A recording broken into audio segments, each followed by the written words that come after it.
আসসালামু আলাইকুম প্রিয় খামারি ভাই ও বন্ধুরা, আপনারা যে যেখান থেকে দেশ কিংবা প্রবাস থেকে কাছে কিংবা দূরে আপনারা যেখান থেকে আমার এই ভিডিওটি দেখতে পারতেছেন, আমি সবাইকে জানাই ঘাসের মেলা কৃষি খামারের পক্ষ থেকে আন্তরিক শুভেচ্ছা এবং অভিনন্দন।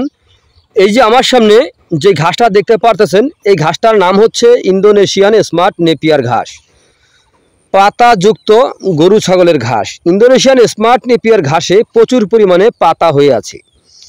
তো ইন্দোনেশিয়ান স্মার্ট নেপিয়ার ঘাস আপনি যে কোনো মৌসুমে রোপণ করতে পারেন অথবা যে কোনো জমিতে রোপণ করতে পারেন। যেমন আপনার জমিটা একটু উঁচু জায়গায় হতে হবে, যেমন আপনার মাটি, এঁটেল মাটি, বেলে মাটি, দোআঁশ মাটি, সকল প্রকার মাটিতে এই ঘাসটা রোপণ করা যায়।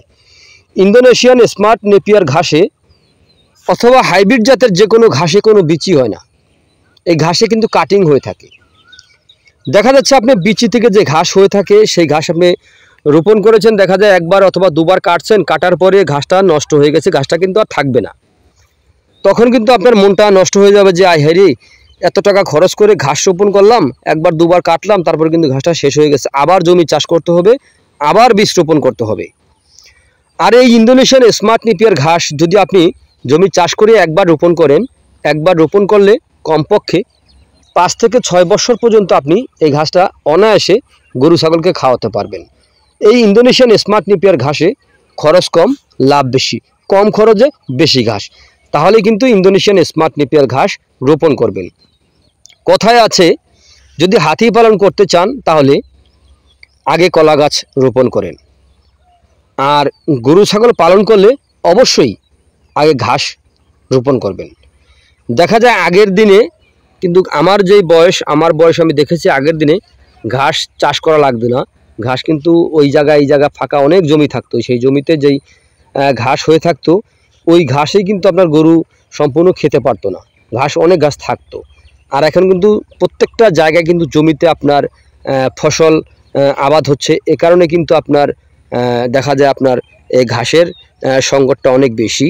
এই যে দেখেন, এই যে আমি এই পাশে একটু দেখাচ্ছি, এই যে এই পাশে দেখতে পারতেছেন, এই যে দেখতে পাচ্ছেন এই যে ঘাসটা দেখতে পাচ্ছেন, এইটার নাম হচ্ছে সয়াবিন ঘাস।